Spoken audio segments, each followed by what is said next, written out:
I think we need a dating app where you list the worst quality about yourself and you have someone like the algorithm matches you that way, where it's like, oh, I have abandonment issues and all my exes tell me I'm too clingy. Okay, perfect match, you know, this is gonna work, you know. Oh, I listen to Joe Rogan and I believe in astrology. Oh, perfect, you're both dumb. That's great. Yeah, you both believe anything. That's good. You guys make dumb babies. And I'm a broke comedian from Seattle. I'm a horse girl with tons of money. Yes, this is gonna work. Yes. Where are my horse girls at? Oh. I dated this horse girl. She was, I didn't know this was possible. She was too horny for me. I didn't realize it because they're just riding that. All they do this 6 hours a day. And then they come home and then they see me and they're like, ah! And I'm like, ah!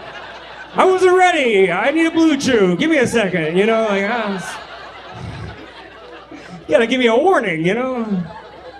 When we first got together, she was like, don't believe any horse girl stereotypes. I was like, okay, well, I don't know any horse girl stereotypes.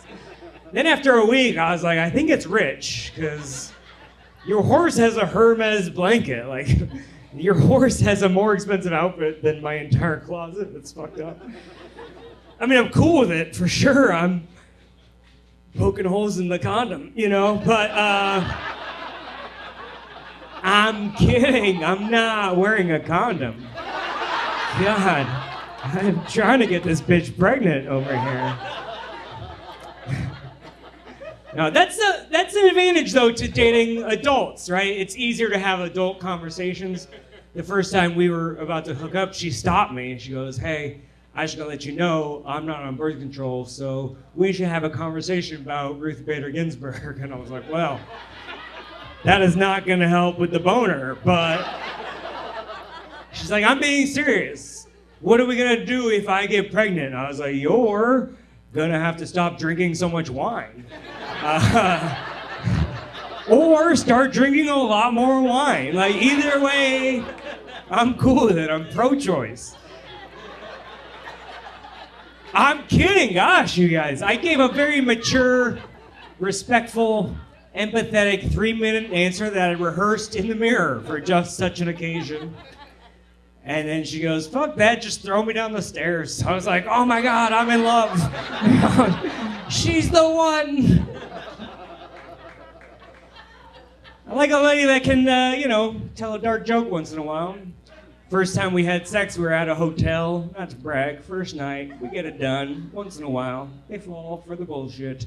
And, but afterwards, I was smoking a joint on the balcony, and she just looked over and she goes, you ever think about jumping? I was like, I didn't know the sex was that bad, but yeah, I do, all the time, especially in the middle of a show in Kirkland, you know, just all the time. Kidding.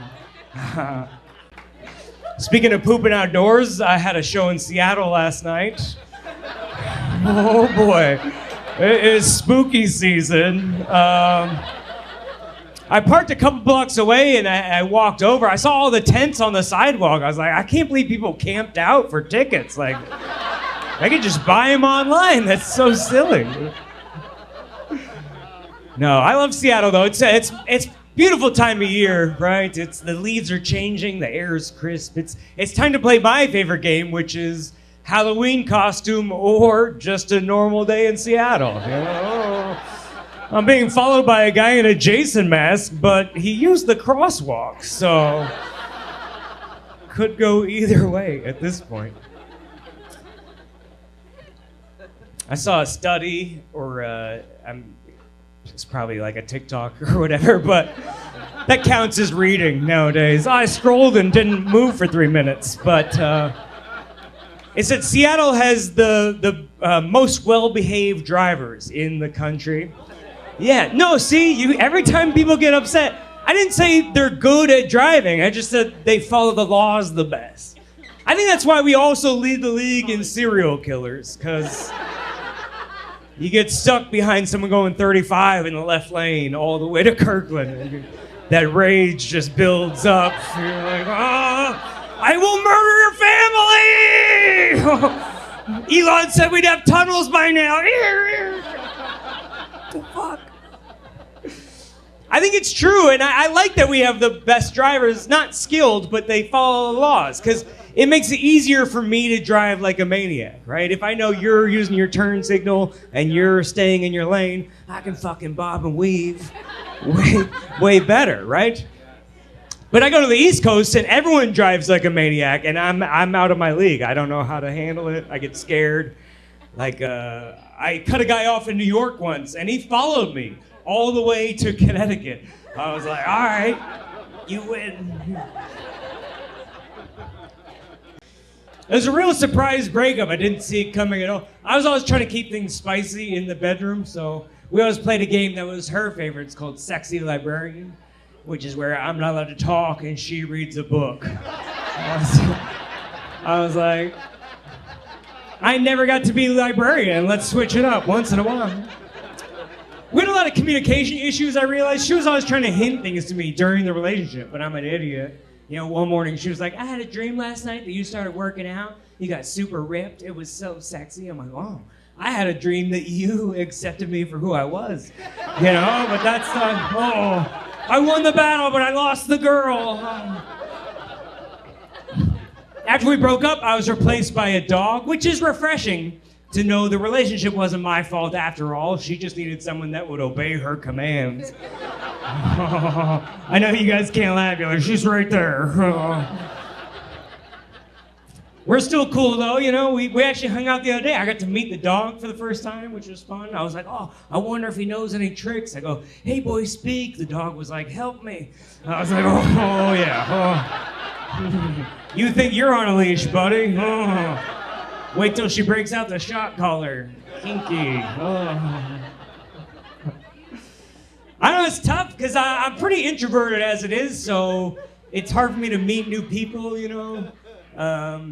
But it's not good for me. Like, I know it's not good. I keep getting sponsored articles in my newsfeed that's like, loneliness kills men faster than smoking. I'm like, shit, I'm doing both. This is not good, you know. But I'm trying to get out there. I'm done dating younger women because, you know, I'm almost 40, so, you know, most young women have been done dating me for a long time, but just announcing a policy change. 23-year-olds, you're so hot, but I can't even read the font on your Instagram story, so get out of it. Go have a good life. I'll circle back when I'm 50 and rich, you know, it's a more appropriate timeline. I'm 39, that's not old, but I'm not a young man anymore. It's time to date a woman who could recognize the signs of a stroke, right? My priorities have shifted. Everyone else on dating apps like, do you have any pets? LOL, what's your sign? I'm like, do you know CPR? This is important. And I don't normally fall for scams because I mute commercials. I don't watch a lot of TV, but whenever a commercial comes on, I hit mute because I don't want to be brainwashed. And then I pick up my phone for 3 minutes. Because if I'm gonna be brainwashed, I want the algorithm to be a little more specific than just tits and beer and Doritos. Like, I already know about those things. Like, tell me something I don't know. Which, by the way, be careful what you ask for. The Instagram algorithm's fucking scary. Like, I think they knew that my dad had cancer before I did, because I started getting these ads that were like, is your dad still alive? Order him this book while you still can. Have him fill it out with his favorite memories of you together. And I was like, what the fuck? Like, yeah, that's what my dad wants on his deathbed, fucking homework. Like, hey Dad, just move those tubes, put this pen in your hand, fill that out with your favorite memories of us together. I'll wait. No pressure, I'll just look at this for the rest of my life. Like, been hanging out with a lot of family recently. My brother, he's got 2 kids, so I try to go visit all the time. I still remember the day he told me I was gonna be an uncle, because he came downstairs after work. He was like, we're having a baby, and we need you to move out. I was like, this is bullshit. This is how you treat family, you know? But the kids are great. He's got a beautiful 6-year-old angel baby girl and a 9-year-old cunt. And, oh yeah. Oh. He's a boy, but he is a cunt. But it's such a great age, 6 and 9, because they're almost human now. They can like walk and talk and get me stuff from the fridge, you know? So you do have to be careful. They're smarter than you think at that age. I had an incident. I'm allowed near schools. It's fine. Here's the problem. Whenever I fly, I try to bring a full-size pillow on the plane, and I'm sure TSA thinks it's weird and flight attendants make fun of me. I don't really care. I just smoke some pot, I get a window seat, and then I wake up in a new city. I'm like, oh, I time traveled. This is amazing. But recently I was visiting my brother, and his 6-year-old comes running up to me. She's like, you forgot your pillow here last time. I go, oh. How did you remember that it was my pillow? She goes, it smells like you. And I was like, oh, shit. She doesn't know it yet, but in 10 years, she's going to be at Coachella like, hey, this concert smells like my uncle, you know? Oh, someone's burning rope over here. Kids are crazy, you know? They age too fast. I learned recently, don't Google something for the first time in front of a child. Yeah, I know now. I was trying to explain to my niece what a toaster strudel is. Why is that funny? You don't even know. You're like, I just laugh when he stops talking because I'm nervous. Do you know what a toaster strudel is? Yeah. Oh, you got real excited. Well, you gave me the shape. You're like, I'm fat. Look at me. He said it, not me. Yeah, I guess I couldn't make a black joke. Be like, no, I'm repeating his joke. Like, I apologize. I'll give you a toaster strudel after. Oh, thank you. All right. I'm not selling donuts. Could you describe it? Just what it looks like. So you take a croissant, you flatten it, you put some frosting on it, you chuck some jam in it. You got a whole recipe. You're like, oh, let me open my cookbook right now. First, you preheat the oven to 350, and then you get a toaster strudel. Yeah, it's just like a fat cake with frosting. Yeah. No offense. Yeah, I didn't know that this was a sex move. Yeah, okay, now you're catching on to where this is going. Premature ejaculator. Apparently, if you Google toaster strudel, maybe this is just my algorithm, by the way, this could be. But if you give it a couple of scrolls, there's just a beautiful lady with some frosting. Just a fat cake with some frosting on it. That's tough. I don't think I'm allowed to babysit anymore. They're going to Paris next month. I was like, I'm gonna Google Eiffel Tower on my own, and then I'll just send you the best ones.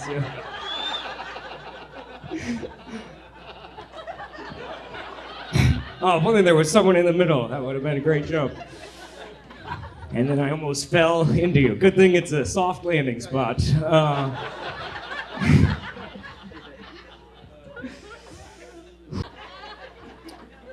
Trying to get my shit together a little bit. I turned 40 next year, so it's got to happen eventually. Oh, thank you for clapping for my demise. Good, you'll be in pain like the rest of us. It's different, you know? It's not old, but it's just, it's the in-between phase, right? Like, when I was in my 20s, I was like, I'm invincible, I'll party all night. Now I'm almost 40, I'm like, I can't leave the house, I had too much dairy.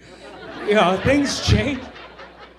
I used to try to fix stuff. I'd be like, oh, my neck hurts. I'll go to the chiropractor. Now I'm like, I just won't look left. That's fine.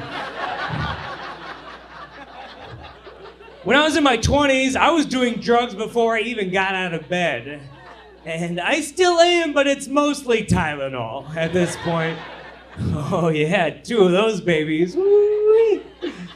I don't even feel my old high school football injuries. Okay, fine. I didn't play football in high school. You got me. I'll have you know, I was captain of the chess team, and the football players would tackle us. So I feel like that counts as a football-related injury. It wasn't that bad, though. You don't have to feel sorry for me. I didn't mind being shoved into their locker. You know, there was plenty of room without the books. So, yeah. I was actually really good at chess in high school, and then I discovered sex. And in college, you got me again. After college, yesterday, tomorrow. Lately, I've been combining my passions, just doing drugs in the woods. It's a good time. Yeah. My friends worry about me. They're like, well, you shouldn't do drugs in the woods. It's the wilderness. It's unpredictable. What happens if you see a bear? I'm like, I appreciate the concern, but I don't think I could fight a bear sober either. So, if anything, the drugs are keeping me safer. I'm running from the imaginary dragon before I even see the real bear. But if a bear does eat me, I'll take solace knowing I'm the last human any bear eats, because I am filled with so many drugs. That bear's gonna tell all of his buddies, like, dude, those edibles are stronger than I thought, holy shit. I had one human, I passed out for like 6 months. It was crazy. Dude, I slept the entire winter. Yeah. This is a hibernation joke. Yeah, I was just checking. Just gotta explain it from the front row tonight, but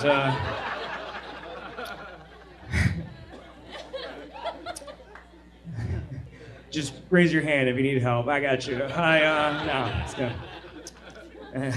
My best friend loves hiking and he loves drugs, but he hates combining them, which is convenient because I get a driver. He's more of like an angry stomper hiker. I don't know if you know the types, right? Like, I'm Alice in Wonderland, just frolicking in the woods, and he's like, fuck you, Dad. Oh, I'll show you who's a man. And if you run into that guy in the woods, he's not gonna hurt you. Just don't get in between him and food. And sometimes I get annoyed because I'm like, I wish you were more fun to go on adventures with. Because sometimes it feels like I'm dragging a 4th grader on a field trip. I'm like, let's go to the science fair. He's like, I don't want to have fun. But then I look at it from his perspective. I'm the 4th grader in this scenario. He's the sober one. He's the only one tethered to reality, right? I'm rolling in the grass and eating pine cones. He's like, dude, we're still in the parking lot. Will you get your shit together? This is embarrassing.